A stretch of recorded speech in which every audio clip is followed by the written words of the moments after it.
Good evening and welcome to another episode of The Fire Caves, a Star Trek Deep Space Nine podcast. I'm one of your hosts, Perry. And I'm your host, David. Tonight, we're going to be talking about some of our best and worst moments of Deep Space Nine. Who's who and what's what of our little show here, The Fire Caves. But before we continue, you can find us on Facebook, Spotify, Apple Podcasts, and YouTube as The Fire Caves, a Star Trek Deep Space Nine podcast. That is correct. And as I say every single week, you should find us and follow us because we are great. We are awesome. We're a good time. And I think this show will be a lot of fun in particular because, everyone loves a good clip show, right? But this is live. This is us. So um, lots more to enjoy here than a standard clip show, as it were. Now, as David said, and as I just said, we are going to be talking about kind of the best and worst moments of Star Trek Deep Space Nine, as we can get to them, of course. But before we get to all of that, we are going to do our weekly check-in. And so, David, how has your week been? Week's been okay. I realized on Monday of last week, the this new job that I was looking at doing, um, it's life insurance, but they don't pay you during any sort of training session, like training phase. I think I might have mentioned that last week, but it was clear on Monday that the way it really works is you have to bring them business, and then they determine how much you're worth in terms of the business you've brought, and that's how they determine what you're worth being paid for a year, on a monthly fashion. And then after a year, you're pure commission after that point. Now you do get paid a commission. There's a part that is commission based, but it became clear that like it could take weeks or even up months before they're like, all right, you're ready to be worth being paid. So I was like, that's not gonna work. So I immediately called one of my former coworkers who's still at my old job. The company is still in the process of closing. They haven't closed every store. And I originally called him to get the number to someone else who went to Mattress Firm just to see how things have been going there. But the person I called was talking about how one of the guys that was still on was having a medical need to be out, and so I said, "Well, hey, turns out I am free, and if you need someone to come in, I am able." So both on Thursday of this week and on or today, I worked. I went back to work at the old job for a little bit, hoping to make a little bit of extra cash because it's been a month since I've worked. And on Friday, I finally the got into the systems that this life insurance company uses. So I'll finally be able to access that, and if I do want to do anything there, I will finally have that access. So yeah, been a crazy week on that level. Yesterday I played Twilight Imperium, that 12-hour long board game I've played a couple times now, Hmm. again with some friends. We had to end it much earlier than we would have had to normally end it, and we only got halfway done before one of the guys had to leave. He's married, has kids, he had to be home, and the other guy was getting exhausted. The two new guys were both kind of ready to be done. It's just a long game. It's a lot of fun, but Yeah. it's a long game. So yeah, we did that yesterday, and of course, Halloween was a lot of fun. The weather was beautiful here in Austin. I'm sure you saw that yourself. It was. We got to enjoy some of that both Halloween and today. Yeah. And yeah, other than that, it's crazy. I don't know what I'm gonna do with myself in terms of work. I'm gonna see how going back to the old gig for a bit is while I figure out what else I want to do. Turns out there's a store down in San Antonio, which is about 2 hours, hour and a half, 2 hours south of Austin.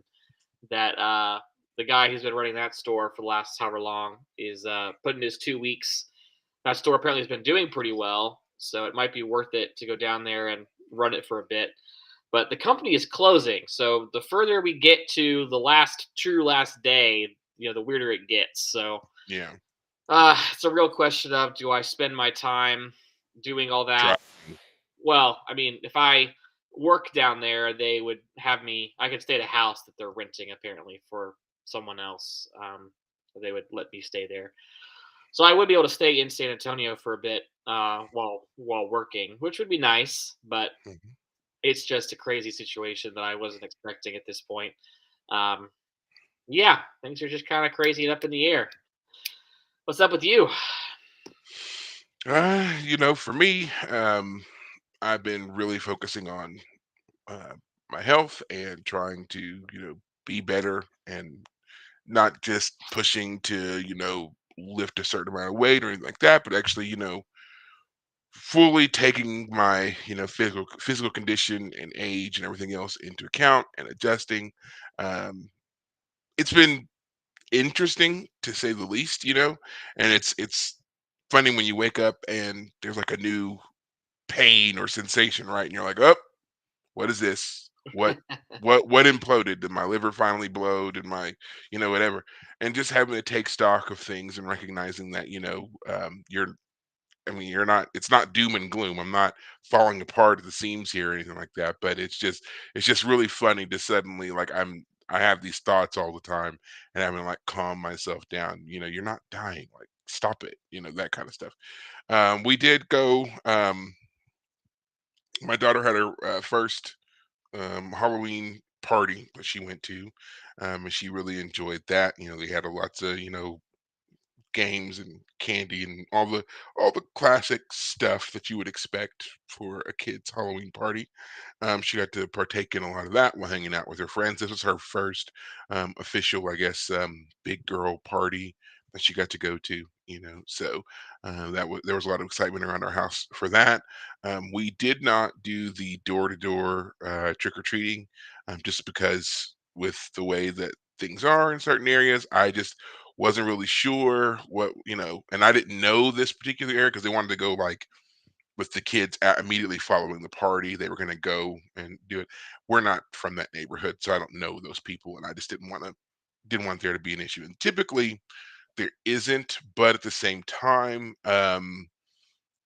like I've told you before, I tend to draw more attention than I want sometimes, and I didn't want to deal with any of that. And plus, I didn't have a costume, so just let the kids have fun. Everything was at the house, and there was more than enough games and candy and everything else. There was Yeah, really no need to do anything extra. So sure. just go home. Yeah. Um, and we and again on part of that is also thinking about last year when we went. After a certain time, I noticed that older people were out so-called trick-or-treating, and we didn't have a problem with them, but I saw them with like other people causing issues, and I just don't even want to deal with any of that. So again, we were Right. home by like 7 o'clock. No big deal. um we went out, been doing some more hiking, trying to get, again, being health conscious, doing more things like that. Today was a beautiful day for hiking. If anybody was out at all, we went to the uh, Old Settlers Park this time in Round Rock, Hmm. which I hadn't been there probably in, 6 or 7 years. Hmm. And they have really redone that area. It's very pretty. They've got a whole new layout up there, lots of different new accesses to the waterway, which they've also expanded. So again, it was very scenic. Of all days to be in a park like that, this was a great one. So, Hmm. um, and I really like enjoyed things like that. It didn't cost anything. We weren't, like there was nothing to it. You just kind of walked in and rediscovered the park, and there were people fishing, and there were kids on bikes, and there were, people with their dogs and stuff. And just a very pleasant, very scenic, time. And me and my kid just walking around and enjoying all of it. So, Right. yeah, that was just great to me. So, other than that, I've been trying to get through. Um, all the various bits of reading I feel like we have set ourselves up for here for this show. So, that coming up, we will be reviewing the autobiography of Benjamin Sisko. Woohoo! We also have the ultimate Star Trek and philosophy in the works. Yeah. And it has been decided, I will go ahead and announce for us now, that we will be doing Star Trek Voyager.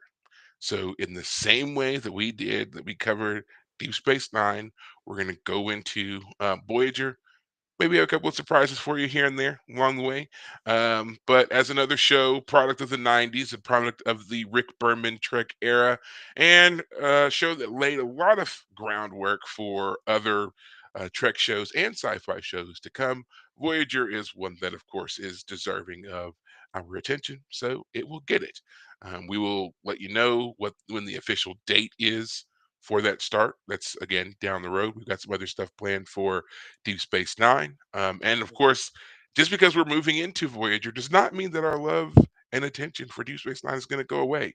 There will be constant comparisons. Don't worry. Yeah. But just letting you know that's coming too. So, but we're not here to talk about all that. We're here to give you your Deep Space Nine clip show.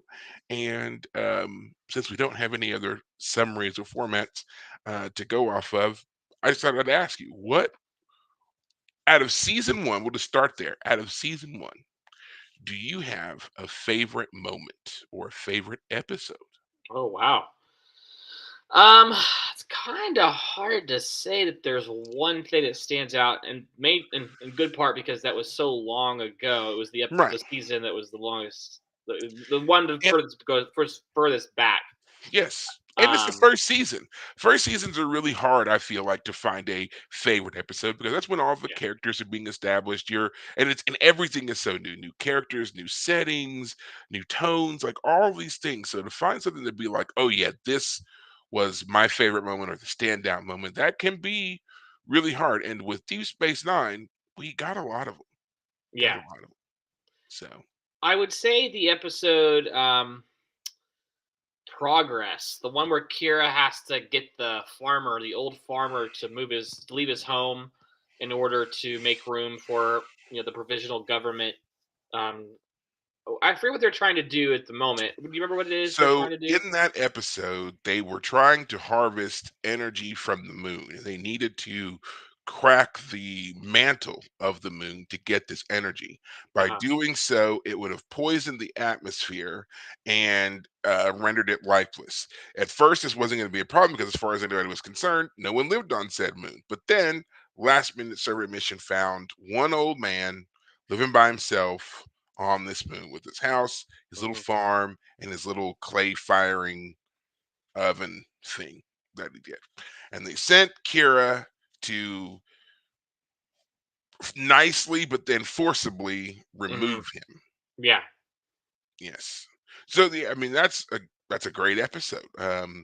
She finds this old man. He has escaped from the occupation and all the fighting on Bajor to this moon. No one's been paying him any attention. He's really lived out the rest of his days up there in peace. And he's been up there for they don't really say, but you get the impression he's been there for a few decades at the very least.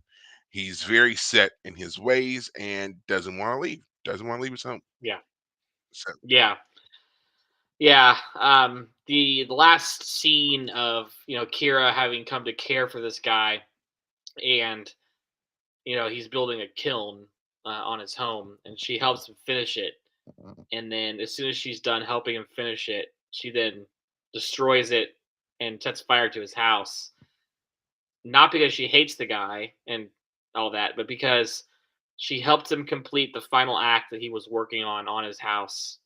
And then she does what she was sent to do because she is supposed to be representing the government, and the the needs of the many outweigh the needs of the few, as a certain mhm. Vulcan once said.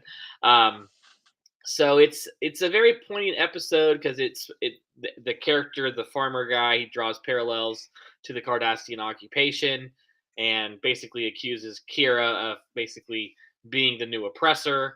And she understands the reference, but she still goes through with what she has to do. It's just a very poignant episode. There's no like right answer Right. in that episode.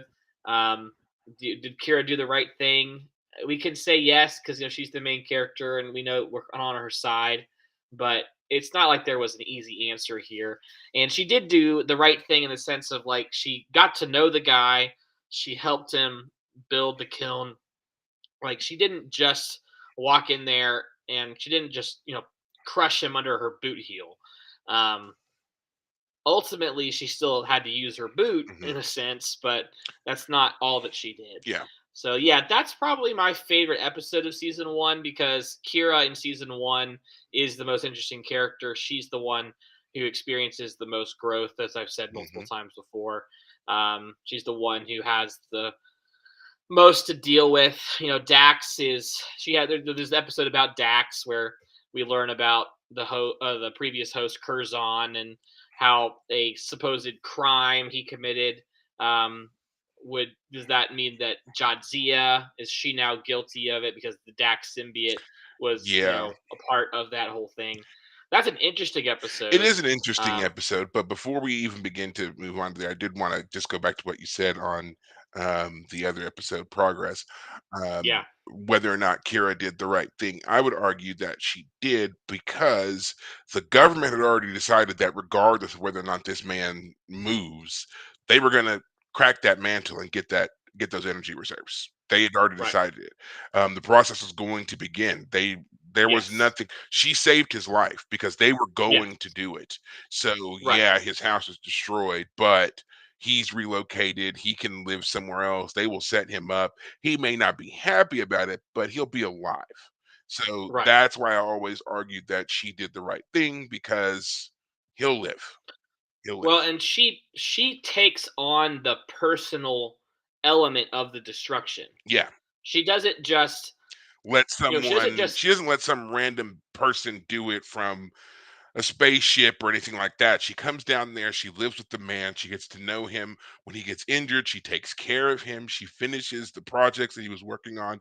She very much, takes it upon herself to understand his life right, before going through with what the government was going to do, which is not right, something that we've ever really heard of before, in right, situations like this. It's just you know, there's something there that we want, that we need. We're going to displace whomever, to get what we need and deal with the fallout, whatever it may be later. Kira doesn't do right, that. She tries to deal with potential fallout beforehand and move through the problem to a solution. Now, again, right, whether or not you accept the solution, that's a different story. But again, the guy is alive, and we have an right. understanding of him. So that's why I've always said she did the right thing. Um, Yeah, yeah, I agree. It's just that's a yeah, great episode, and it ties in well to the other episode, which I think you would agree is also considered one of the best ones of that season, Duet. yes, that's the The one that one I where was again, going to say hmm is a great episode. It's the bottle episode that was the low budget episode. They talk about it all the time. They were getting to the end of the season and they realized they really had no money. They had spent so much money on the pilot and the hmm special effects and some of hmm the other special effects for the other episodes throughout the first season that suddenly they found themselves with nothing really for this one. So you get two actors in a closed set hmm in a dimly lit set telling a story. And it was phenomenal. It was absolutely phenomenal. Eamon Maritza, who turns out to be Goldar Heel, who turns out to be someone else, who is Maritza. The back and forth between is he Maritza, is he Darheel, and the the playing off of Kira between seemingly two other characters. First, it's Darheel, then it's Maritza. hmm Really was wonderfully done. Yeah. They did Well, phenomenal work there. yeah, I will say that to me does feel a little bit gimmicky, like the gimmick of it was him, no, it's actually someone else. And I'm not saying it's gimmicky in the sense of like it takes you out so much that like you can't like the episode. I feel like it ties into the fact that they didn't have much of a budget. They had to draw out the plot a little bit to make it work. But then the reason it's important, really truly, is that the end of that episode the Maritza is killed by a Bajoran, and Kira is upset about it. She hates the Yes, Cardassians, but this Cardassian she has come to care for, and when he's killed, she is upset. And it it really kind of highlights that whole message of not all whatever, not all X, not all Cardassians, not all Romulans, not all, Yes. that kind of thing. Because, Yes. as she was, going through this with Maritza, it becomes very apparent that she has had for a very long time that kind of mindset that Hmm. all Cardassians were butchers, were Right. guilty, even if they weren't necessarily in the military, they were collaborators. They did these things to oppress her people, and then to find one he was like, no, like, I didn't do those things, and when I found out about those things, I hated those things, and here I am now, kind of doing this whole disguise and assuming a persona to make my culture, my Hmm. species, own up to what they did to your people. Like, that's why I'm doing this. And he even says so. We must be held accountable. We, as in Cardassians, Hmm. must be held accountable. We can't move forward until we reconcile with the horrible things we've done in our past. And, while Kira agrees, she also agrees that you did not visit these atrocities upon my people. Hmm. People like Goldar Heel, Gul Dukat, these individuals who are still very much alive and very much in power did. Hmm. And yeah, you shouldn't be made to suffer because your leaders were terrible. Yeah. So that's kind of the message there. And then for someone like Kira to have learned it, only to ultimately have someone like another random Bajoran passerby see this Cardassian and kill him, it kind of brings you back full circle there. So, and then I believe also, no, I'm thinking of another episode. I thought it was going to be, that he got the person who ends up stabbing Maritza only got sentenced to like 30 days or something like that, but I think that's something else. So, Well, I remember that Cassidy only gets like 6 months in prison for helping the Maquis. I remember being like, no, she "Damn, got 2 years. was it? Cassidy got 2 years. Was she Yeah. off the show for 2 years?" hmm No, I'm pretty sure she got 2 years. I thought it was like 6 months. I remember being like, "That seems short," but Well, because I remember being, I will double check it, but I'm pretty sure that she was gone. Cassidy Yates. We'll figure it out while we do this. Oh no, you're right. She spent a period of 6 months in jail. I mean, I get why it was short in the sense that the character was important and they didn't want to just abandon her completely. So Yeah. Anyway, we're still talking about season one. yeah. Um, Duet is again a great episode for this kind of back and forth that we get, and the fact that you get these two actors who can do so much with so little. Um, it also highlights something else that I was thinking about in regards to how we can how you can categorize Deep Space Nine in general. Which, I said earlier, you can kind of break the show up into three parts. You get your first part where you are establishing the the atmosphere, right, and what is going on with Bajor, Cardassia, and this weird tentative like ceasefire, if you really want to give it a term. Hmm. um, and then you move into the more interpersonal development stuff. And then after that, of course, you get the Dominion Wars and everything else. So, seasons one, season two, you get a lot of great things about Cardassians, about Bajorans, um, their whole cultural dynamic. You get a lot of great stuff that we don't really see again Hmm. in the rest of the show. Hmm. So those are things that always stand out to me. Those, and it kind of reminds me of like early Next Generation when they did the same thing, like the episode where Riker made eggs for everyone for breakfast, and no one liked them but Worf. Weren't they You like know, ostrich eggs or something? Like they weren't even normal chicken eggs. no, they were from like a different planet. I think they were called Owan eggs, Yeah. and he scrambled them up, and apparently they tasted horrible. We don't know why they tasted horrible, but they did, and I it can was Dr. imagine that Pulaski. alien foods, just by the fact that they're alien foods, would naturally be kind of unpleasant. Boy, to those of you who are watching, who know what's coming, David's really gonna love Voyager, isn't Oh he? yeah, yeah. You've said enough about whatever the cook on Oh that show man, I is. can't wait for you to hear and see the delicacies whipped up by Neelix. Great. So, but yeah, it's kind of those things, those interpersonal moments, things like that in the early parts of shows that I really enjoy. And sometimes I feel like they get missed as the shows develop and you move through into later seasons.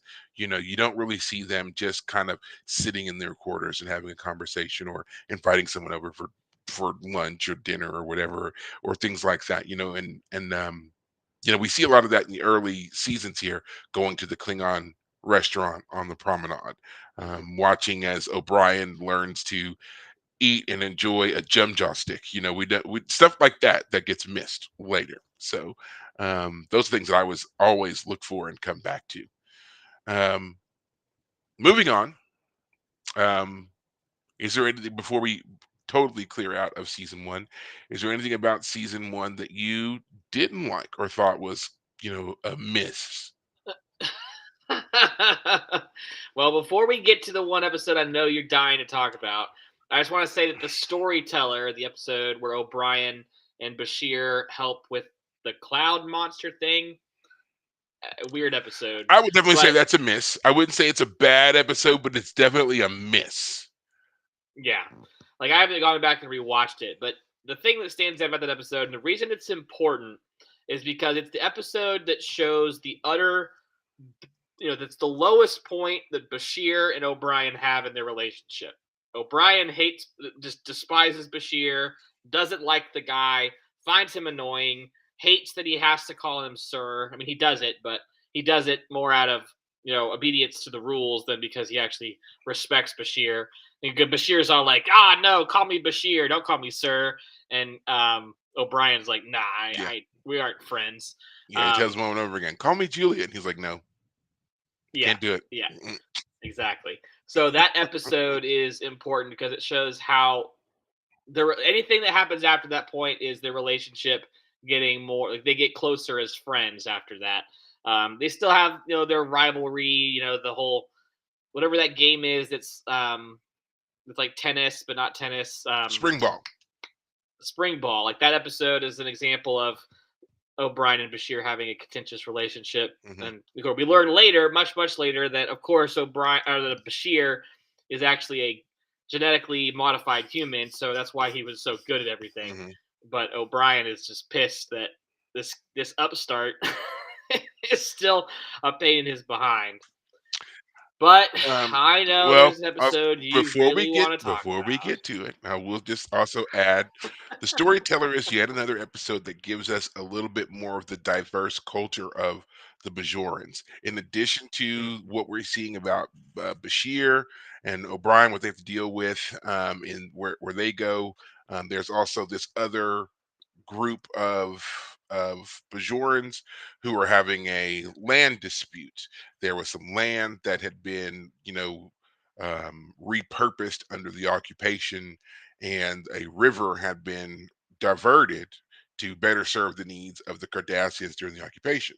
Once the occupation ended, the original peoples of those lands wanted the river to be diverted back to its natural course, which that land that had been annexed was now being inhabited, and the new inhabitants didn't want to give it up. So there was that going on as well, which also ties into us really seeing Jake and Nog interact with each other for the first time, because there's a young woman who is the leader of one of these factions who draws their fascination. So um, that was again another aside, and it makes that episode unique because it's something that we never hear about again.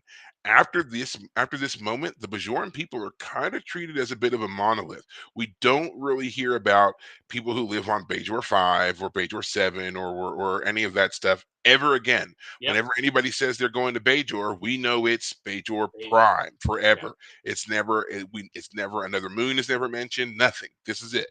yeah. So I always found Until that the interesting. the cult of the Paw Wraith that Gul Dukat leads, there's never even a separate faction like that No, ever again. not at all. Yeah. They're all treated as one. They all believe the same thing. They live the same area. All that stuff is the same. So this episode really, ended a lot of that. Mhm. Um, but yes. before we close out season one, we have to talk about David's favorite episode, which is Move Along Home. And as we know, this is the episode where the Wadi people come through the wormhole. They are the first visitors from the other side of the wormhole. And as excited as everybody is to meet and greet these new aliens, the aliens show up and they just want to go to Quarks. So Play they go, games. they want to We play want to play games. games. They take him to Quarks. They let them play games.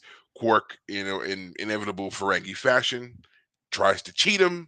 They figure it out. So they introduce a new game. And in this new game, members of our senior staff are drawn into it to play out the moves through the game that Doesn't Quark make any makes. sense at all. Nothing about I this I episode don't makes know any where sense. I don't know where the idea for this episode came from. And everything I've ever read doesn't really give an adequate description of like what was going on that made you think this was a good idea. There's a I don't know if you've ever seen it, but they're the guys who do Star Trek, Matt Stone and Trey Parker. They have Who do some. Star Trek? I'm sorry, excuse me, South Park, Star There Trek, you South go. Park. Yeah, those are There's clearly the same. there's an S in there somewhere. Anyway, they do South Park. The guys do South Park. They talk about how their storytelling. If you ever have an and then in your storytelling, you're doing it wrong. It needs to be a therefore or but in between scenes. Therefore this happens. This happens. Therefore this happens. This happens, but this happens. So buts introduce conflict. Therefores are move the story forward. If you have an and then, you're doing it wrong because there's nothing connecting one thing to the next. And move along home, at least in terms of the game itself, is one series after another of and thens. One scene they're playing hopscotch, the next one they're climbing a mountain, and Jadzia has got her leg cut or caught up, and Bashir has disappeared, and all of this is supposed to be some sort of like morality tale so Quark won't cheat his customers, which he never learns the lesson of. Like he never once not cheating his customers at Dabo throughout the rest of the series. I don't literally It's true. nothing comes from this episode. It's true. He learns nothing. He doesn't change his ways. He kind of goes almost immediately back to cheating and scheming and so forth. Our characters, Cisco, Kira, Dax, Julian, they learn nothing. You Yeah. know, there's really just yeah, there it does absolutely nothing for the story of Deep Space Nine.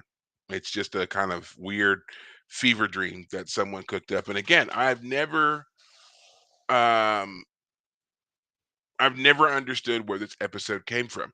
Now, I do know that there was some discussion early on. This was like supposed to be one of those, almost think of it as an in universe team builder. You got these people who, they're still relatively new to each other and they're trying to figure each other out. And beyond Dax and Cisco, no one has any real ties or connections to each other. And they're suddenly being forced to not only work together, but solve Hmm. these puzzles and move along home.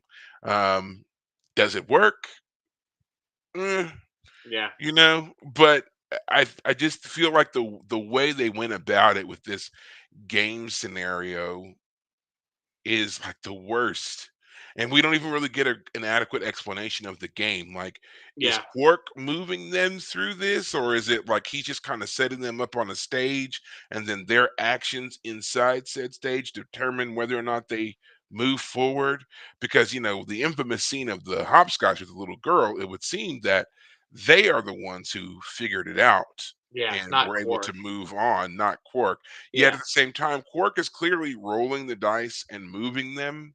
So it's like, what decision is Quark making that's putting them where they are? So yeah, a lot of things don't make any sense. And the only people who really acted appropriately in this episode were Odo and I think it was Security Officer Plemons, I guess, Yeah. who was on duty. And Odo shows up and he's like, "Where's everybody?" Yeah. They go, "Oh, well, I guess they slept in because of that party." And he was like, no, they're all All of them. missing, you Yeah. loser." Oh, your senior staff is missing and you didn't think to run a check at all. So Odo's the only one who's like on the ball here with doing stuff.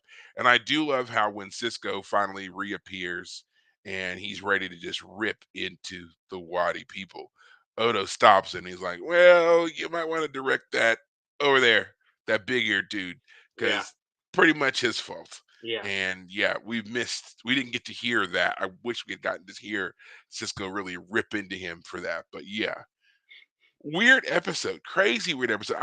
Yeah, someone in the writing room was like, I don't know, Well, here we on took too many special Wikipedia, pills, here on something. Wikipedia, it says that showrunner Michael Pillar like insisted on doing this episode. It began as an idea from him and was originally titled "Sore Losers."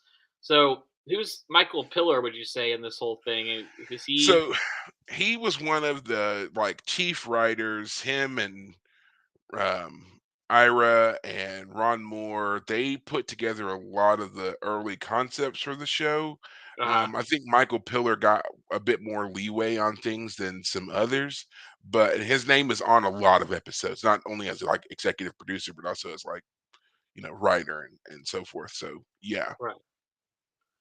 I mean, I'm looking at his Wikipedia page. He obviously did a bunch of episodes. yeah, he did a lot Yeah. uh, up until his death. So Something yeah. happened where this episode just did not, from I'm script telling to you, screen. yeah, I'm telling you, they were just scrambling at this point, didn't know what they were gonna do. It's still very early on in the episode, and I really feel like this was more about giving the writers an opportunity to flesh out character personalities than it really Right. was about any kind of plot. Because if that's one good thing you can take away from this episode, it's that everybody is very distinct in their roles. Kira is the hothead who is so done with games and doesn't want to have anything to do with it. And she is fed up. You have Bashir, who's like a kid who's enjoying the whole thing. And he's kind of like, we just gotta, go with it. He's a little bit timid at first, but once they figure out it's a game, he's all about playing. Jadzia is, she's kind of neutral. She wants to just she does want to figure things out, but she's not pushing for you know, any one thing or another. Let's just figure it out and move along. She's very much the go along to get along type. And then you have Cisco, who is our like observer. He is our leader. He is Right. trying to make contact. He's trying to understand. He's always the one that's kind of reaching out when they get into a new situation to figure out, if they could talk to these people or not, all of that kind of stuff. So Right. yeah, very clear roles defined in the episode, Yeah. which is probably the best takeaway you can give it. Otherwise, this is a complete dumpster fire. Well, and what's so funny about it too is like the idea is like the only thing you might say about this episode is that it's introducing the first alien species to come through the gamma wormhole. They never Mhm. reappear again. Like this That's episode is true. such a We bust. never see them. We never see them again. Yeah. It's just a huge like what was happening with this episode. But I mean, every show, and I'll put it this way: according to Wikipedia, this is considered the worst episode of Deep Space Nine, according to who you want to, talk to. But when you compare it, like of all the episodes in 2016, Move Along Home was rated the worst episode of Deep Space Nine and the eighth worst episode of the Star Trek franchise overall. This being the only episode of Deep Space Nine to end up in that bottom 10 list. So it's actually an achievement in some ways. Like if this is the bottom of the barrel, all right, it's not like we have multiple bottom of the barrel. I mean, yeah, it's something to be said for a franchise that's been on for so many decades that this is the one.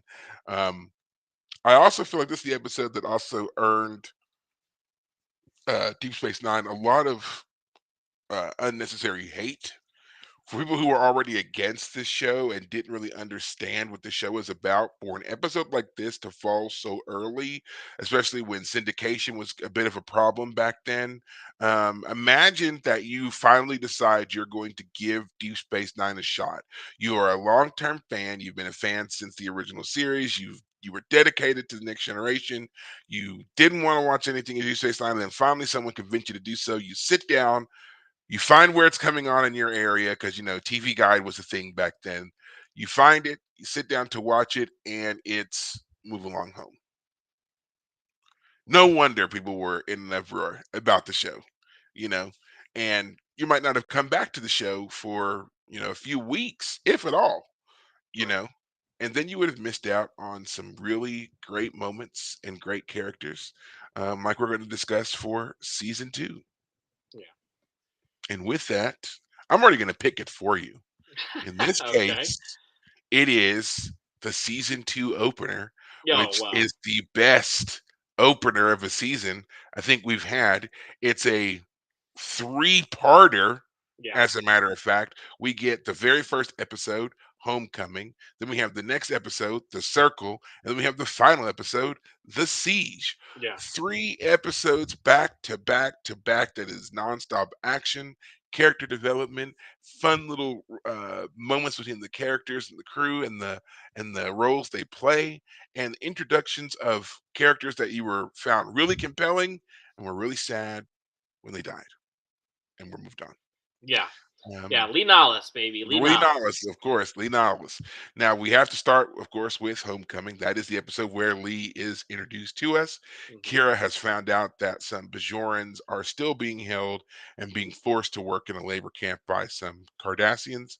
She gets permission from Cisco to take a runabout and O'Brien to go and rescue these uh, Bajorans, and they go, they rescue them and Lee, bring them back, and Lee is established in a new role called Navark, and he's basically the de facto military leader, and they move him to Deep Space Nine, which eliminates Kira's position. Hmm. So Kira now finds herself, for all of her hard work and good deeds, without a job, and Lee is in her place. Now, Lee has become a bit of a legend to the Bajoran people. He was Hmm. the resistance fighter of resistance fighters. He killed this infamous Cardassian soldier and stood toe to toe with them forever before he was finally captured and disappeared.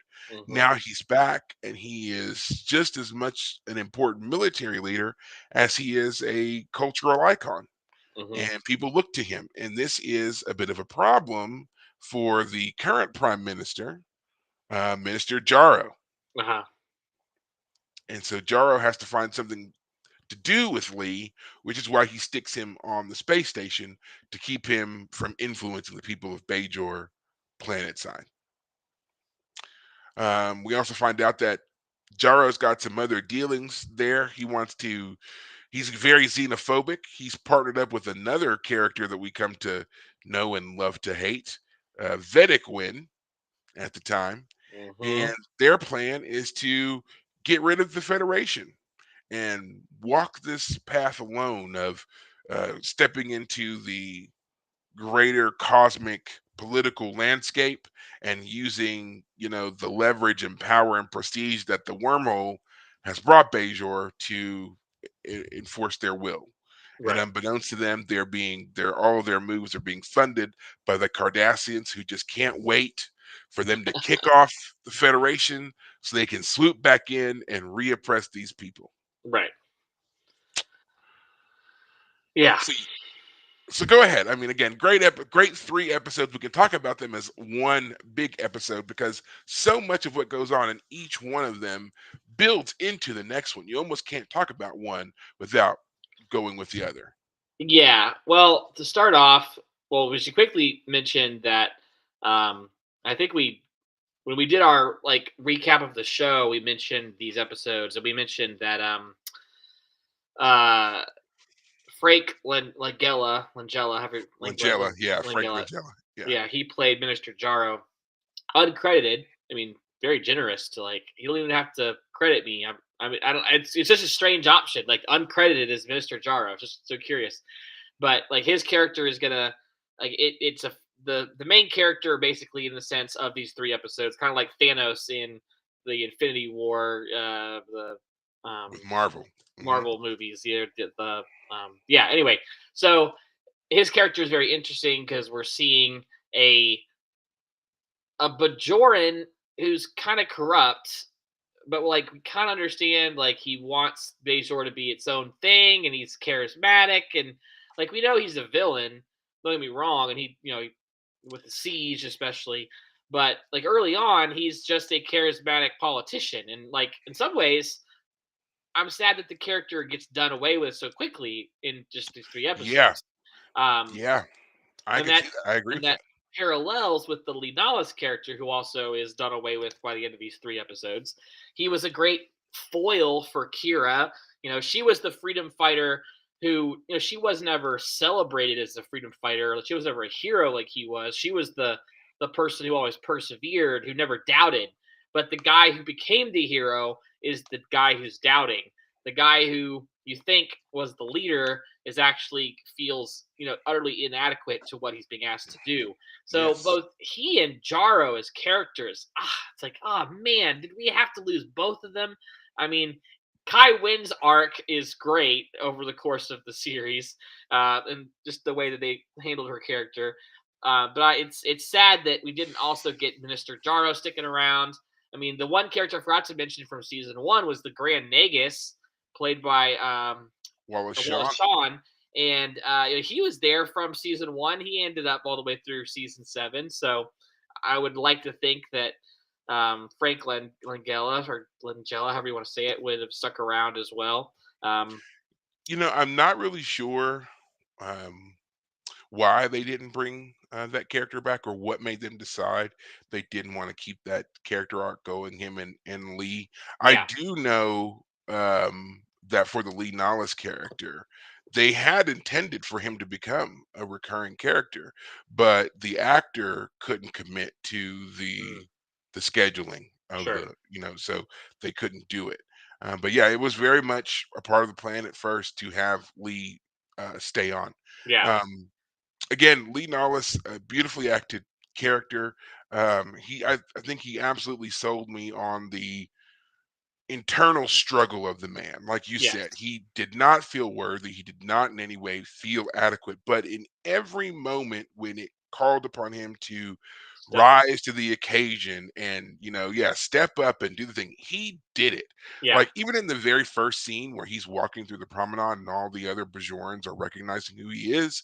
right, And, Cisco's like, I don't think they're going to go away until you mm-hmm, say something. mm-hmm, And so he does. He turns to them and he's just like, it's good to be home. Like he delivers a very simple, a very humble, but very poignant speech just in that moment. And then later on, after he's named Navark and they give him a uniform and all that stuff, once again, there's a moment where he has to step up and he, confronts the majority of people and he's like, where are you running to? This is our home. right, These people can't stay. They have to leave because they're they're in danger here. right, Get out of the way and let them leave so that we can stay and do the work to fix our home, you know? right, Great, great moment, and that's just after yeah, he just gave that speech to Cisco about feeling inadequate and how he killed that, Gul Zarael who was bathing at the yeah, time.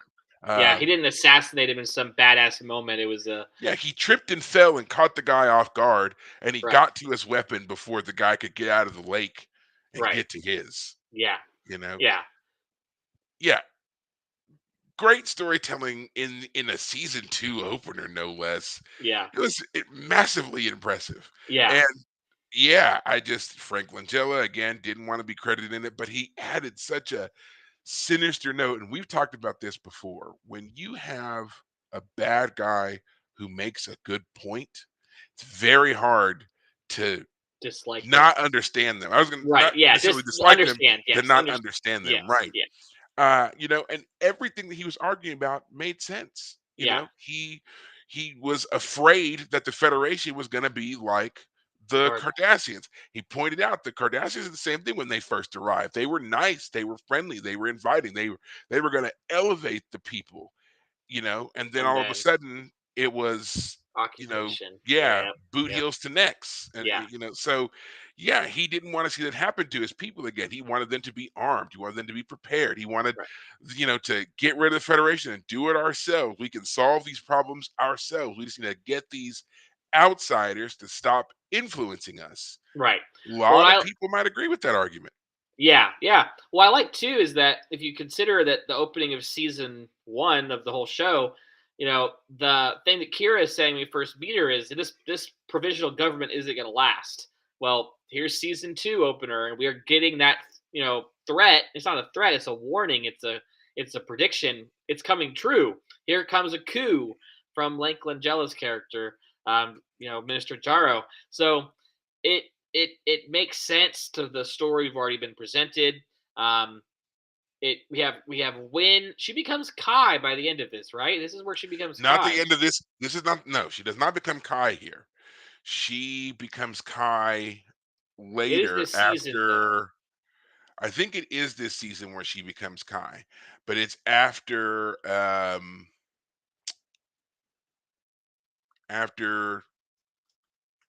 Vedic Brile does. I mean, Vedic. that's the Yeah, they have that. They're supposed to have that election, and it's between her and Barial, that's and what it is. everybody is sure that Barial's going to get it, but he's outed as a potential collaborator, which he was actually covering for Kaiopaka's son, and so he took the blame, and Mhm. that's what establishes Kai um, Win. Yeah, Kai Win. And yeah, that is in this season. It's in the latter half of the season. It's episode 24, right. as a matter of fact, that happens. And Yeah. yeah, I was gonna say the only flaw of this three-parter is the introduction of Vedic Barial as a character. He never quite worked. He was just slightly no, and I've said it before, and I'll say it again. Vedic Bareil is a great character for next generation. yeah, He would have fit in well as a spiritual leader, as a representation of the Bajoran people in a TNG run. yeah, But in the dirty grittiness of Deep Space Nine, he doesn't work. He's too right, serene. right. He's too just easy going about things to work in a place where it's like, we respect your spirituality, but we need you to lay hands. We need you to, get in here, do some Yeah, stuff. well, I mean, he just doesn't work as Kira's love interest. She's this hot-headed freedom fighter who's seen action, and he's this, chill, very calm, collected guy, and that's fine in and of itself. But the way he seems to just kind of, I mean, I'll just use the word I've used it before. He just like it feels like he simps for Kira. If you're to use a word, he just seems to be enamored with her, and it's like but she's enamored with his spiritual presence. It's like not who he is as a person, but what he is that she likes. Um, Hmm. and it's just sad because I feel like they were trying for something, and later on Yeah, they have her briefly they have a relationship with the guy that she was a freedom fighter with, who then becomes the prime minister, whose name I forget at the moment, but I'm sure you remember. Um, I did right up until you said that. yeah, Shakar. you'll think of it. Shakar. Shakar, yeah, and that was a much better relationship. I believed that relationship way more, but Yeah, they that never did relationship much with made more it. sense Yeah, because they shared a common past and a history, and you could see where between her and Shakar, yeah, that shared common history would make them more relatable to each other. right, Barial never made sense because again, he had been a Vedic most of his adult life, right, so it didn't make sense that he would um be interested in her, or really her interested in him. Like I could kind of see the draw for him to her. I mean, beyond her physical attractiveness, she was a very exciting person, and she had done so much and been through so much, and to come out of it the other side and still be functioning and learning and growing as a person, whereas he was kind of stagnant as a personality. right.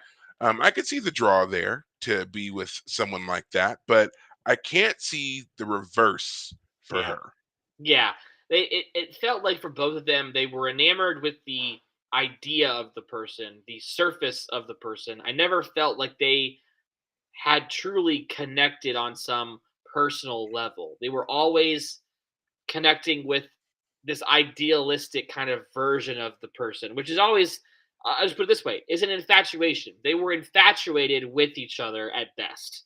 I don't feel like they've really managed to get to the deeper level of attraction. In the Odo relationship, the Kira Odo relationship, I felt wasn't perfect. I mean, I think it got better No, over time yeah. as they did that. But that in part was better because they were connecting over more personal stuff. They did have a more personal relationship. They kinda grew together. It didn't Yes. depend on them having a pre-established really anything. Their Right. whole relationship was, from even from the beginning of them meeting, was about them learning to understand each other and kinda walk this, um, parallel path, which again, Right. we don't really see with either Bareil or Shakar.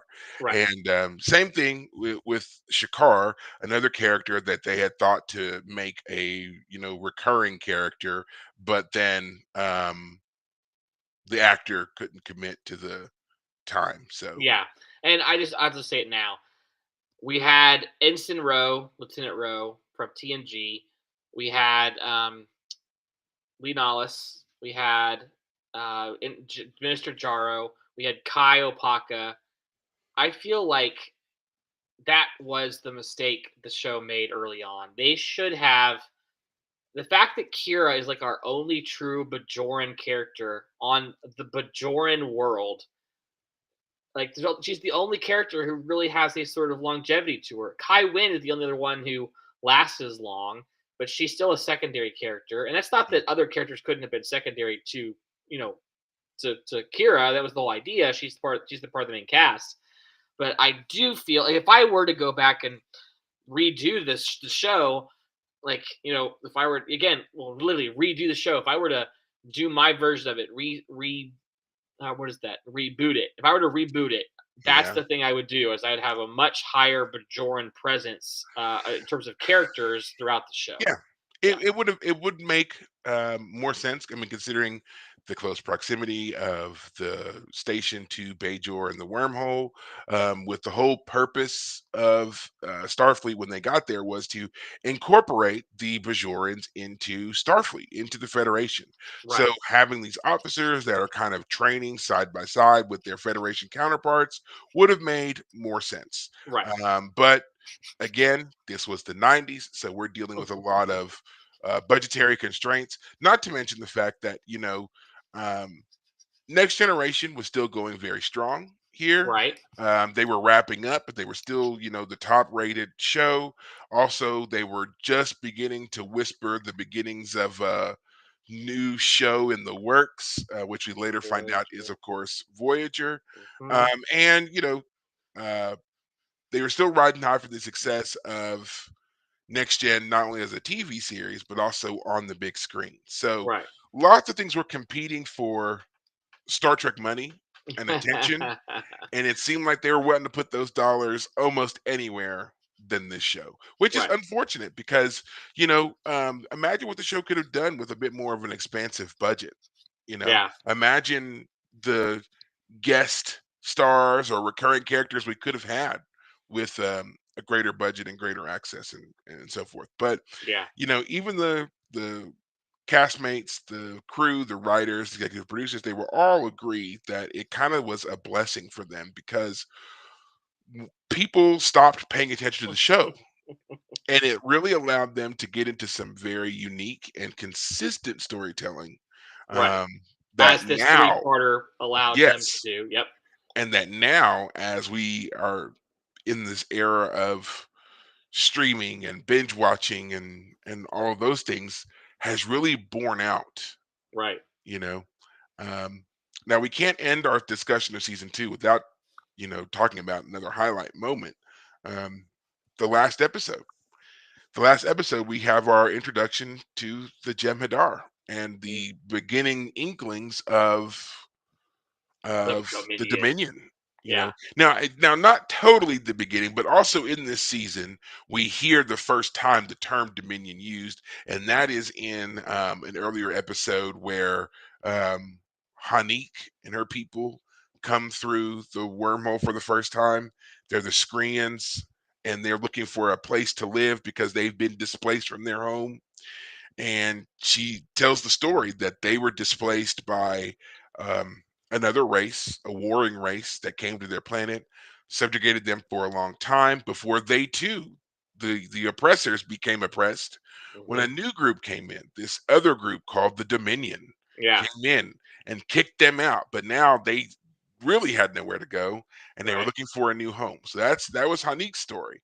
Now here in the final season, we have Cisco and the Cisco family, accompanied by Nog and Quark, Hmm. on a trip to the Gamma Quadrant to seemingly uninhabited but friendly planet where they're kidnapped, they're held hostage, and they meet the Jem'Hadar soldiers for the first time. And the Right. Jem'Hadar tell them, "We are not going to allow you to keep coming into our space Right. and interfering in our business."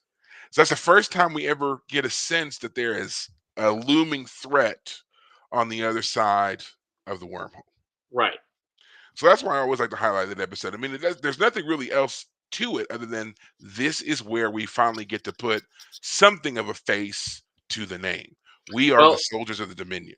which episode is it where the Dominion are mentioned? The Quark is buying wine, and he finds out that like there's some sort of oh, there's some sort of uh, there's someone saying he can't have more. I forget what exactly. It's I think that's in season 3, and the Grand Nagus comes to him and wants him to negotiate for more Tula berries from the Dozai. Tuileries wine. That's what it is. Yes, Yeah. and so they meet with the Dozai. He asked for an extreme amount, and they're like, "We can't negotiate for that." So they end up going to the Dozai home planet, and the Dozai are like, "We still can't give you the amount that we want because we have to go through the Dominion." And he's like, "What's the Dominion?" And so Quark kind of gives us another taste of what the Dominion is, and he reports back to the Grand Nagus, and the Grand Nagus is like, "Yeah, I've heard inklings, I've heard whispers. Hmm. I was hoping you could uncover more. That's why I sent you, because we've got nothing. We know they're powerful, but we don't have anything on them. We don't know what they look like. We don't know where they are. We don't have home bases. Nothing." So yeah, that's it. But that's in season 3. This is the first time, though, that we see a military bit to it. Yeah. Well, and this is the first episode where Dominion is mentioned, but it's called this episode is Rules of Acquisition. I just found it. And that was Um, that's actually in season 2. So yeah, yeah. that was first, and then the Hanik episode, and then Okay. this one. Gotcha. Yeah. Okay. Um, but yeah, the when in this episode you're mentioning the final episode of the season, is that the Verta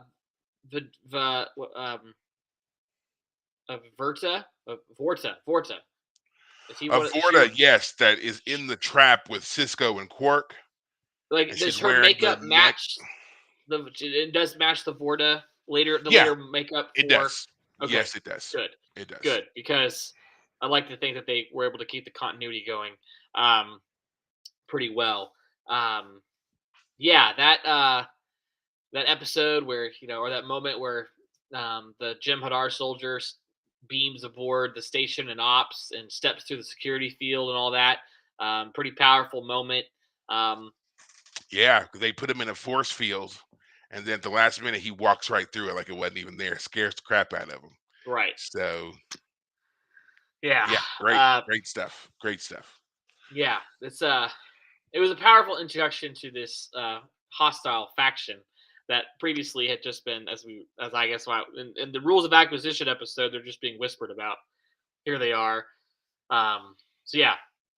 Um, And this is uh, our first official true to form cliffhanger, with it yeah. ending the season, and you got to wait until the start of next season to figure out what's happened. And Right. that's where they really kind of up the ante there in the third season with that opener of the search. And this is where that, excuse me, the Federation ship goes through the wormhole, Yeah. which is the Enterprise, but not. I think it was the Challenger or the Odyssey. It was the That's it. Odyssey, Yep. and the Odyssey goes through the wormhole, and it's kind of a display of force, right? The big bad Galaxy class that we know from Next Gen is coming through the Absolutely. wormhole. We're making a statement, and doesn't go well. Yeah. Doesn't It's go destroyed. well. It gets I mean, it's blown up. destroyed.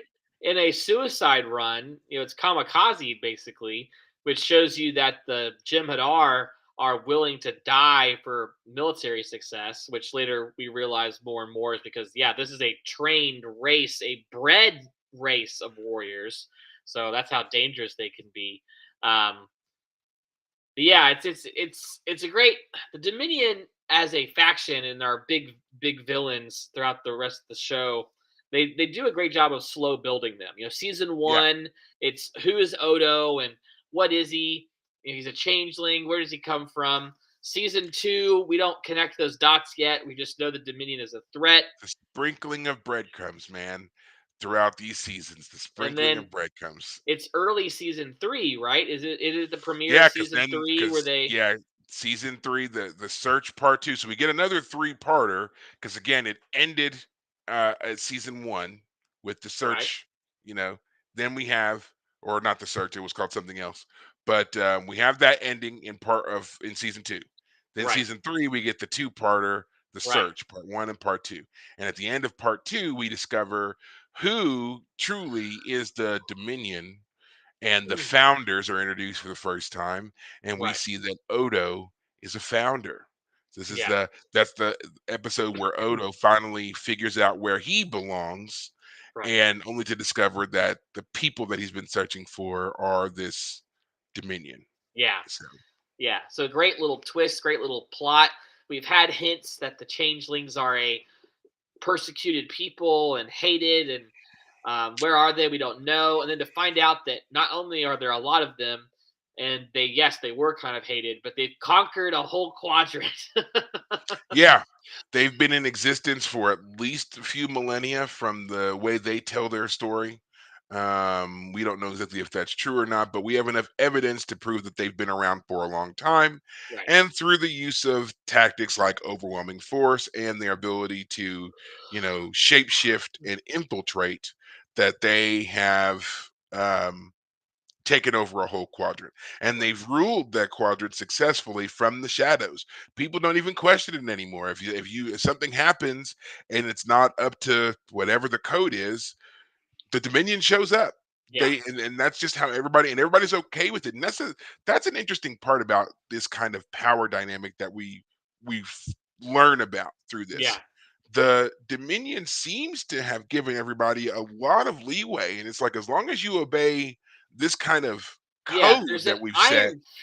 Yeah. There's an iron fist, but it's a fist that doesn't seem to really, present itself too Yeah, often. it's almost like only in the most egregious of incidents Yeah, like will you really get them to show up. the one time we really hear about how horrible they are is again in season two when those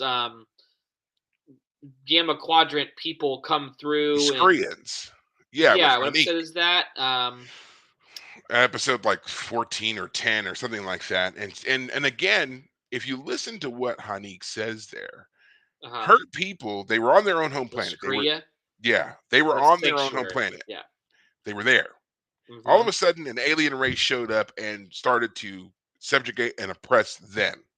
Then, Right. after however long of that oppression, then the Dominion showed up and kicked Yeah. that other race off. And in the ensuing chaos of that Right. going on, the Screens got on ships and took off.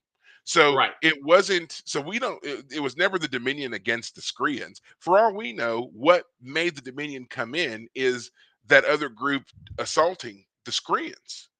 Right. We don't have enough context there. We just know that again, the Screens were first, then this other group came in and again next to Boot Heels, and then all of a sudden the Dominion showed up and said, we can do it better. And Right. you know, and then the Screens were fleeing and they were like, we don't know. I mean, something called the Dominion came in and they were horrible, but it gave us the opportunity we needed to get out of there. And now they're looking for a new home. So yeah, Yeah. I mean, we don't know what is, and then with the Dozai, it's kind of the same thing. The Dozai are like, we do business with the Dominion, but it's kind of on them to supply us with certain things, and there's only a certain amount we can ask for, and what you're doing is pushing what even we can do. Right. And so, and even the guy says it. He's like, At this point, you are no longer dealing with the Dozai. You need to deal with the Dominion directly. I am, and he was fearful. It's like I am not going to call them. You call them if you Right. want to do this. Right. So it's clear they have established a set of rules. We see this later on um, when the Karma get involved, Hmm. and the Federation was doing business with the Karma, and they were afraid. They remember Cisco had to take the Defiant, and they were meeting in a nebula with the Hmm. Karma leader because they were so fearful of being found out by the Dominion. Yeah. So the Dominion is kind of that spooky ghost, but they're also very effective at proving how real and lethal they are, and people fear them for it. Right. So yeah, I mean, the Dominion has done a great job of kind of keeping their authority from being questioned or challenged. Right. But otherwise, it seems like as long as you are doing, for the most part, you're doing whatever. They don't really bother you. They don't really care. Right. Yeah. The Dominion are they're like they seem to be I'm trying to think of the right word. They're like a absent, you know, bully, tyrant. It's hard to say. Like they only give you their attention if they want something, but generally they let you go. Just don't mess with us. Don't disobey us. Yeah, it's a Yeah. curious little situation, and we don't ever see much of it after all this. Like during the war itself, we can Well, see yeah. how brutal the female changeling will be, especially in that final episode, what she's willing to do. But they always say that it's defensive to what they're doing, that we experience centuries and however long of oppression. So we did to protect ourselves, and it's not entirely clear what exactly conquering the Alpha Quadrant would mean in the sense of like what ultimately would that have looked like. I mean, let me put it this way: you would still be in existence if the Dominion took over, whereas the Borg took over, for example. Obviously, you would cease to, know, you will be assimilated, and I mean, yeah, so it's almost like which one would you choose? Like yeah, If the Borg have done an assessment and decided you're a threat, they'll come in and assimilate you. right. If the Dominion does an assessment and decides you're a threat, they'll come in and eliminate you. Well, they assimilate you in a cultural sense, but not in a person by person sense. Right. So, which appeals to you? Like, I mean, with the Borg, I guess you could say there's a glimmer of hope in that, someone could save you and reverse what they do to you. But the Dominion, they'll just kill you. And there's Yeah, no coming back from that. So right. I don't know. And even then with the Borg, it's like hit or miss is if someone's gonna save you or not. Because I mean, unless you're important enough, in most cases, they're just gonna try to blow up the Borg ship. Right. They're not no one's gonna traipse aboard the ship to rescue second grade junior lieutenant whomever from Indiana. They're not coming for you, man. I'm sorry. You didn't do enough to Yeah. rate in society. Now, if you're a Jean-Luc Picard type, we'll brave a cube or two, Yeah. get you back. Back. So Yeah. yeah. So up your diploma game, man. Your diplomacy Yeah. game. Up it so that you can be on the list. So There's two other things I guess to briefly mention. It looks like this is turning into a we'll do two seasons an episode for a yeah, I bit. was I was gonna say like, 'cause I mean, I was seeing how much we could get through of season 3, but just in taking a look at season 3, I mean, we have so many episodes here that deserve to be talked about. The Yeah. opener two-parter here. There's the Defiant episode. We've got Roxana Troy comes on board for the first time. We've got the past tense, another two-parter episode. The death of Barial. There's just the Yeah. introduction of Anabran Tain. Like so many things that happened in season 3. Yeah. Well, the thing I was gonna say is the marquee episodes, part one and two, introduces Cal Hudson. I guess introduces and eliminates Cal Hudson actually. Again, another classic of a character that was supposed to be a recurring character, and the actor couldn't do it. I loved the Cal Hudson, Ben Cisco dynamic. These two guys who came up through the academy together, they were kind of like brothers. You know, they were competitive with each other, but it was a healthy competition. And we have one that has become a little bit more disillusioned as he's lived out on the edge, in the frontier, the Right. wilderness, as our doctor would call it. And he's a bit jaded, Yeah. you know, and ends up walking away from everything that he and Ben had stood for. So it's interesting you talk about that because just to briefly say it, the autobiography of Benjamin Sisko book we're in the process of reading. They, I mean, it's Sisko's autobiography, so of course Cal Hudson comes up, and so we get Ben Sisko's kind of you know take on all of that. We'll get to that obviously in its own due time. There was, I think, one other thing I was thinking of from season one. Let me try and remember what it was I was thinking of. Um, I guess. Well, I will just quickly again re-mention the Nagus was introduced in season one, but Wallace Shawn came back all the way through to um, season seven. Oh, Q-less, the one episode where Q, From that was the first season, and that episode is the one and 7. only episode where Q shows up and he Yes. gets punched and never bothers Cisco again. You know, so You're just easier to mess with, I think, is you're what you. yeah. He says you hit me. Picard never hit me. And I'm Cisco's the like, I'm Picard. not Picard. He goes, You're right. How fortunate for me. You're much easier to provoke. Yeah, So, but yeah, but notice he says it and then never provokes him again. Like he never yeah, does anything to rile Cisco up to get him to punch him or anything else yeah, again. Now, yeah. there has been some debate on this one that that Cisco shouldn't have been able to punch him, and that the only reason why Cisco was able to punch him is because, as we find out later on, Cisco's special. He's got a touch of the deity about him, you know. Um, Turns it's out his he's literal deity he, offspring. he's a demigod. He's he's the Star Trek equivalent of Hercules, all right, without the Yeah, strength. He's just yeah, yeah, he's a demigod here. He's human, but yeah. he's got otherworldly, we find out, seemingly abilities, Right, So because uh the one I read that I thought was, I guess, the closest to making any kind of sense was because his mother was a prophet, his DNA is part prophet. So, and as we know, the prophets exist outside of time. So that's why he was able to hit Q, a character that can pop in and out of the timeline anywhere he wants to, because there's a part of his DNA that exists in every timeline that Q could ever pop into. So that's why the hit connects. And I was like, I follow, but man, that's a that's a weird kind of breakdown. yeah. I mean, in some ways, it's like the only explanation that makes any sense. But I feel like someone, I mean, Worf took attempts at Q. He He tried well, punching Q at least he once. didn't.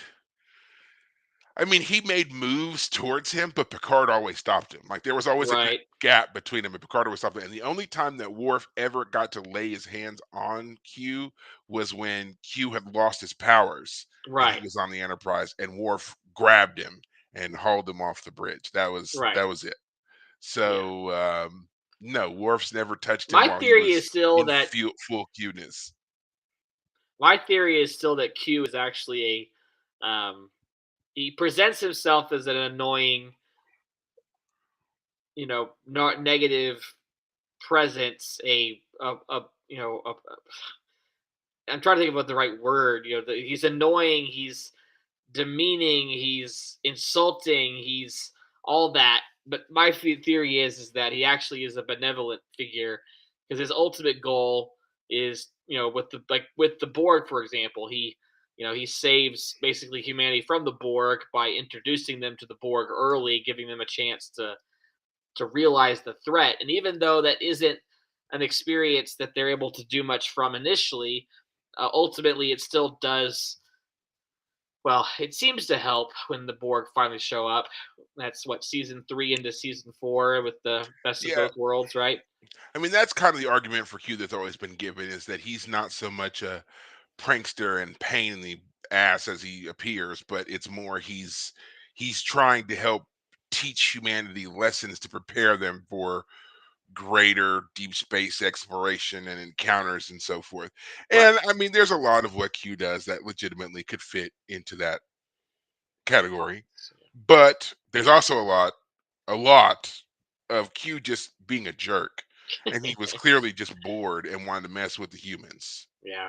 It's funny that last is it the I guess it's the last time we saw well, not the last time, but when we saw Q go off with Vash or Vosh, however you want Vash, to say her Voss, name. yeah, Where did they go? Where did they like? That's where they came back to Deep Space Nine because she's done hanging out with them. Where did they go yeah. in from TNG? They went to some ancient ruins, but he was going to take her not just to the ruins, but back to the time when the people that used to live there actually existed, and that was their whole thing. Right. Yeah. Yeah. I have to say. I mean, I don't know what happens with Q in the Picard show, but I do know that season two he like shows up for whatever goes on. So, So don't ruin anything for me now. well, it's basically a giant what if. That's all I'll say. Okay.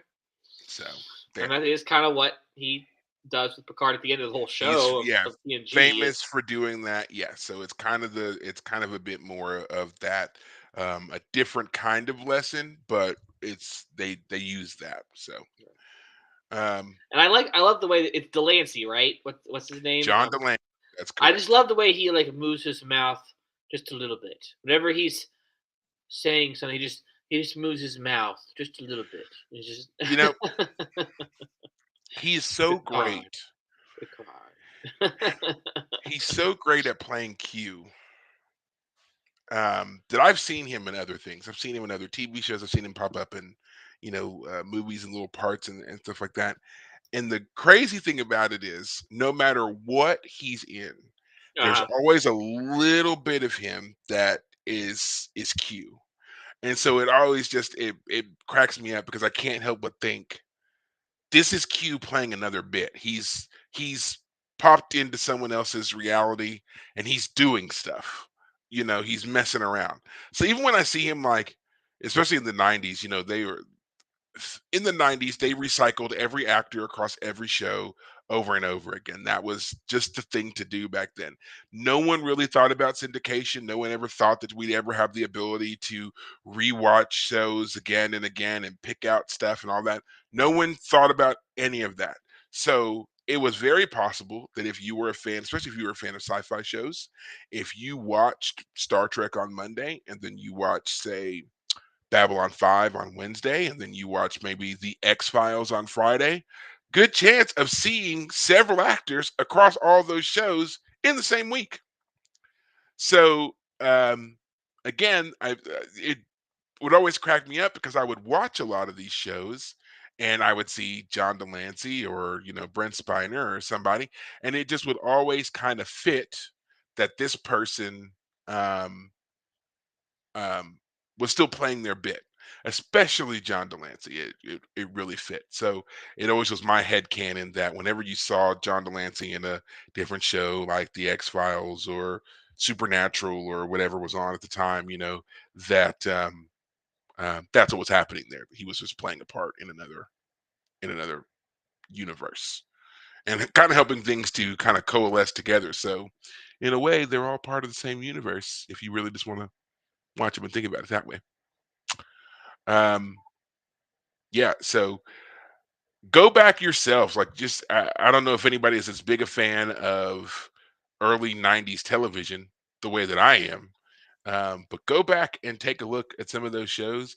And when you see those actors pop across your screen, just know that this is kind of the early version of like Marvel and making all the episodes, making all the universes connect. Right. So the reason that Star Trek and Babylon 5 and Farscape are all connected is because John Delancey was on all those shows, and that was really Q pulling the strings of the universe together to make everything link. So there you go. Apparently, he's the man. He's the connection He behind it is. all, huh? He is. It works if you think of Q as the linchpin, and that he's always Q. So Stargate, Star Wars, same universe. Cues there. Wait, There Star you go. Wars or Star Trek? Sorry. Or Stargate, Star Trek, cues there. You know what? I'm going to say Star Wars too. We don't know. They Why got not? too many people wearing helmets. We don't know who's in all those. One of those could be him. Yeah. So prove me wrong.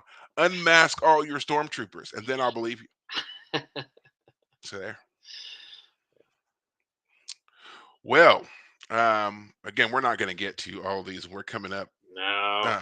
pretty This is much actually a here. fun idea. Recap each season, do 2 seasons an episode. Yeah, I'll have to figure out yeah. what to do about season 7, I guess. But yeah. We'll figure it out when we get there because I mean, yeah, there's going to be a lot, but we will keep this going just to kind of give us a recap on all these while we also make our way through the DS9 or not the DS9, but the Benjamin Sisko book.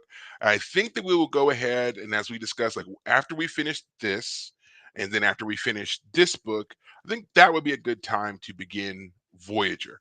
That way, we can also, while beginning Voyager, get into this book because Yeah. this one covers all of Trek. So it Yeah. helps to be able to talk about some of the other ones as well. So Right. that'll be our plan.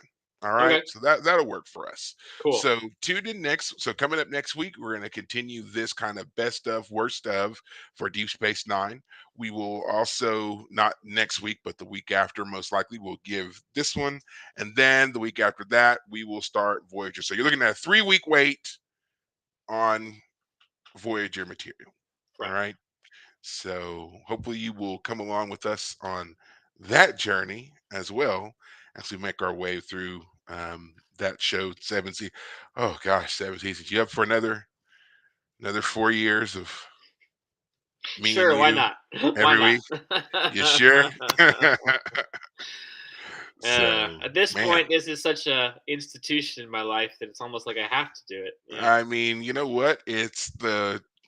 Considering all the craziness that goes on in the world, I have to admit it's like my own little therapy that I get to turn off that part of my brain that's worried about what's going on in the news cycle, and all I have to do is talk about this show and this franchise Yeah. that I love so much. So yeah, it's like I'll keep it going just for that reason alone. After that point, we'll probably do Enterprise and finally get on to Oh, Picard. well, by that time, I mean we'll be so old it won't even matter. So, Picard will have been around for 30 years by that point. oh Lord, yeah, for real. Yeah. Well, guys, I think that's going to do it for us on this one. Again, tune in next week. We can do part two of our recap, best of, worst of. Um, I don't have any new Trek updates at this time. I know they're still working on the Starfleet Academy show. I think the only new update I can give you on that is that they have pushed back the launch date of that season. So but oddly, even though they're pushing it back, it's already been renewed for like a second season. I was like, you haven't even released the first season yet. How you know anybody's going to like it? So whatever. I guess when budgets are big and they're betting on a lot of things, they just kind of do whatever. I So mean, in some ways, I almost appreciate the idea of just going ahead and committing. Like, we're going to give our people a chance to make this story last. So, yeah, I kind of like that, frankly. But I mean, I would like it only if they would do it from the beginning and say that it was more than just 1 or 2 seasons. Like this show is only going to be 6 seasons. I feel like you would actually get a better response from people knowing that the show is only going to be a certain number of seasons. That way, you don't have to worry about them potentially dragging it out and right, making it something else or whatever. It's like from the get go, this story is going to be told in 3 seasons. we've plotted That's it it. out. We've We know what plotted. we're It's looking been for. planned right. It's been worked on. We know all the ins and outs. We don't have to worry about anything. And barring a tragedy, we know how this begins, the middle, and the end. Done. Give it to us. I think that would. That's I why I'm think that'd be still welcome. hopeful for the Expanse, baby, because we got the books to back us up. Yeah. So, Yeah. Well, all right, guys. I think that is it. Until next week. Take care of yourselves. thanks, guys.